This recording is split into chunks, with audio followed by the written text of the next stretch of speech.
नमस्कार। कर्क राशि के दर्शकों का बहुत बहुत स्वागत। बड़ी इंपॉर्टेंट चर्चा होगी कर्क राशि पर, क्योंकि चुनौती अभी बाकी है। मंगल, सूर्य और शनि का खतरनाक खेल। ये खेल आपको कौन सा खेल खेलने के लिए मजबूर करेगा, चुनौती कौन सी बाकी है, इसकी चर्चा करना जरूरी है। ये वीडियो पुनर्वसु, पुष्य और श्लेषा नक्षत्र का है और उसी के दर्शकों के लिए है। पुनर्वसु, पुष्य और श्लेषा नक्षत्र होना चाहिए आपका, तब ये आपके लिए कारगर और आपका सरोकार इससे होना चाहिए। आपका कोई भी लग्न हो, ये चंद्र राशि के ऊपर आधारित है। कर्क राशि से अष्टम भाव में गोचर में इस समय राहु चल रहा है। इसी का नाम है चुनौती अभी बाकी है। यानी कि आपको पैरों में दर्द, गंभीर रोग या चिंता और शरीर में कहीं किसी अंग में सूजन या गुप्त चिंताएं, गहरी कुछ बात ऐसी है जो आप व्यक्त नहीं कर पा रहे किसी के सामने, मन के अंदर ही अंदर वो समस्या आपको खाई जा रही है, या जिसके कारण आपका मन चिंतित और व्यथित और पीड़ित है। ये राहु के फल हैं और यहाँ पर बुध भी इनका साथ दे रहा है, क्योंकि बुध जो है कर्क के लिए कभी भी अच्छा परिणाम नहीं देता, क्योंकि 12th हाउस और 3rd हाउस का लॉर्ड वो भी अष्टम में चला गया और वो भी राहु के साथ। ये खराब स्थिति है। इस खराब स्थिति को हम इसलिए ज्यादा वर्णन करते हैं क्योंकि यहाँ बैठे हुए राहु और बुध को बृहस्पति तो देखता है, लेकिन ये बृहस्पति यहाँ दुर्बल है, शत्रु भाव में है और यहाँ 12वें स्थान में बलहीन कहा जाता है।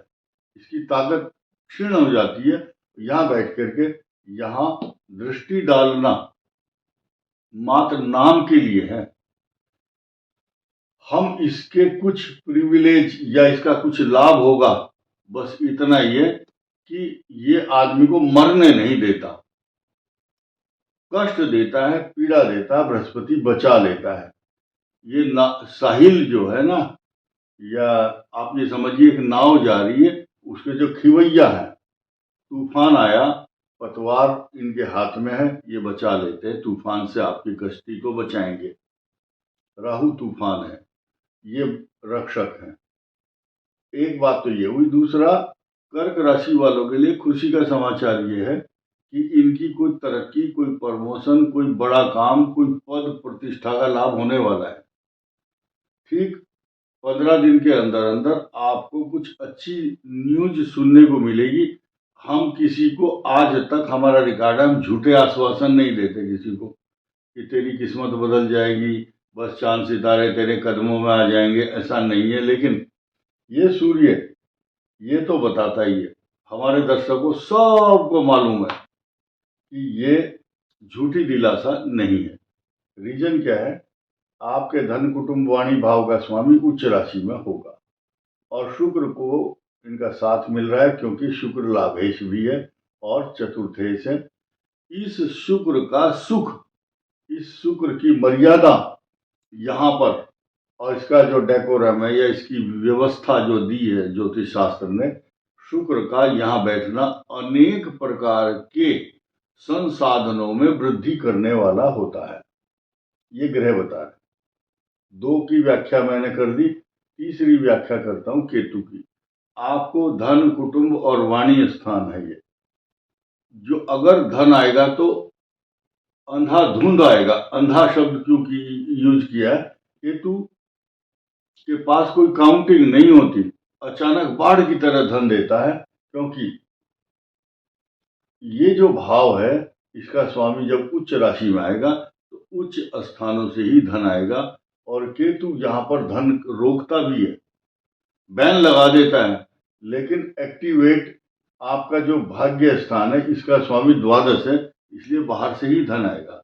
बाहर शब्द के कई सारे मायने हैं, यानी कि जो जितनी नौकरी आप कर रहे उतना तो मिलता ही है।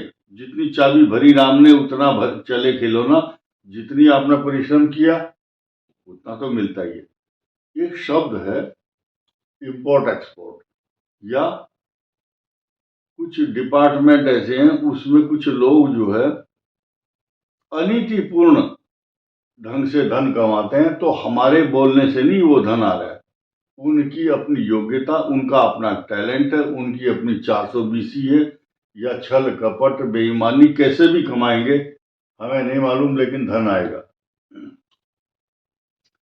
ये जो द्वादश भाव है, अब इसकी चर्चा विशेष रूप से होगी, क्योंकि भाग्येश है ये, इसके ऊपर टैग लगा हुआ तमगा।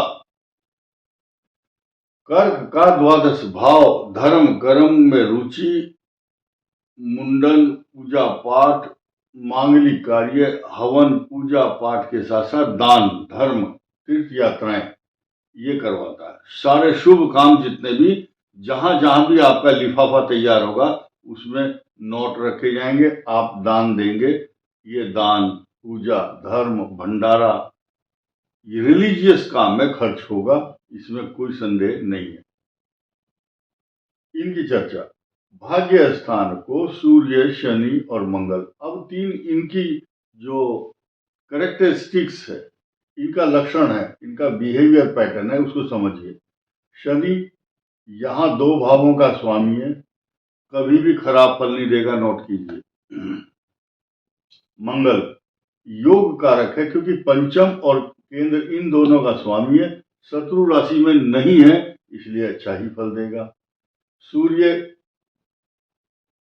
धन कुटुंब वाणी का स्वामी है, ये यहां से अष्टम चला गया, गुरु की राशि में है, नॉट बैड, ये खराब नहीं है, लेकिन इन तीनों की जो सत्ता है यहाँ पर, अब यहाँ रस्सा कसिए, मेरा आधिपत्य होना चाहिए, मैं ज्यादा बलवान हूं, मेरी ताकत, तो अब इनमें से इन तीनों की पावर क्या है, ताकत क्या है, ये बहुत कम समय के लिए रहेंगे।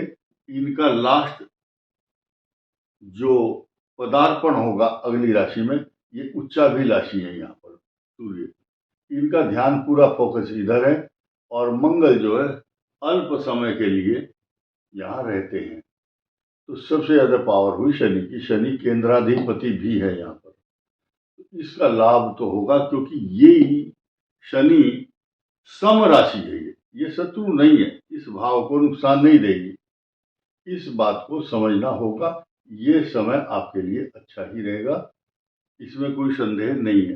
कर्क राशि के कुछ लोग जिनकी इस समय बृहस्पति की दशा तो सिर्फ केवल और केवल उनकी होगी जिनका अभी अभी जन्म हुआ है, बाकी किसी की बृहस्पति की दशा नहीं है, नोट कीजिए। आप अपने हृदय पर हाथ रख करके देखिए, किसी की बृहस्पति की दशा नहीं होगी, और जिसकी होगी वो 100 साल का होगा इस समय।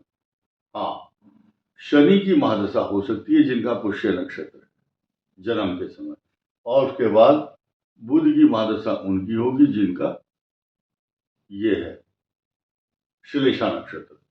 अब उसके बाद की चर्चा करते हैं, शनि बुध केतु और शुक्र। तो हम शुरू करते हैं, शनि की महादशा इनके लिए अच्छा परिणाम देगी।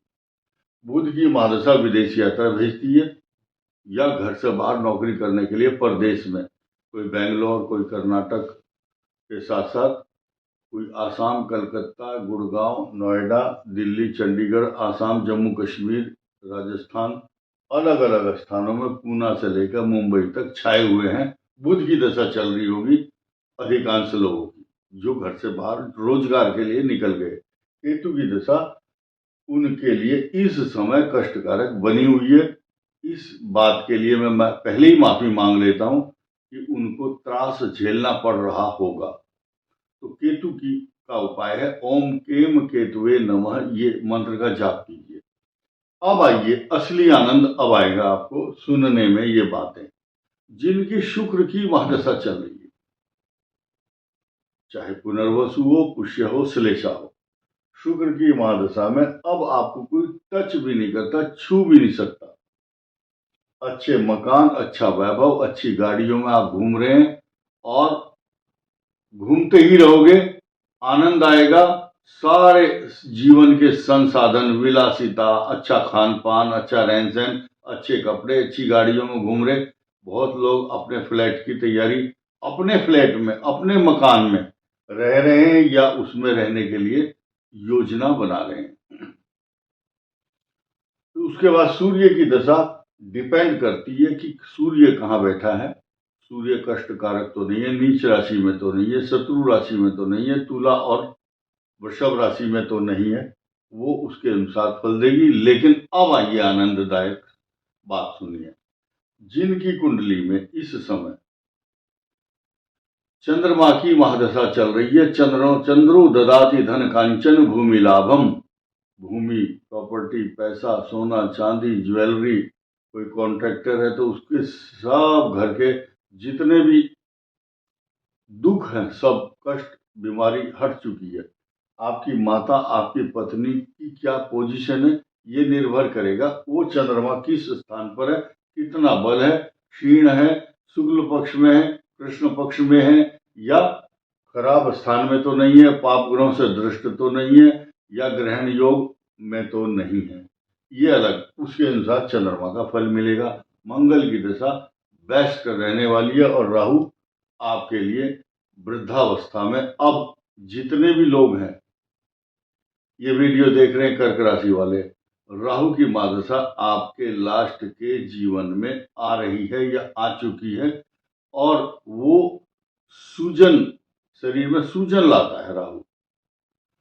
कुछ ना कुछ हड्डियों के प्रॉब्लम, जॉइंट की प्रॉब्लम भी देता है। इसलिए आप सबको एक राय देता हूं, सरसों का तेल ले करके उसको गर्म करके हल्के हाथ से मालिश करें और सरसों के तेल ही दान करें। और ब्राउन कलर का जो वस्त्र है, ब्राउन कलर के वस्त्र को दान कीजिए, छाता दान कीजिए, जूता दान कीजिए। तो क्योंकि राहु जो है अंतिम समय में आता है कर्क राशि वालों के लिए, ये सब आप राहु का दान गूगल में चेक कर लो क्या दान कर सकते हैं। और दिन मैं आपको बता रहा हूँ, बुधवार के दिन इसका दान करें, आपको जरूर लाभ होगा और स्वस्थ रहेंगे। इस वीडियो में इतना ही। धन्यवाद, नमस्कार।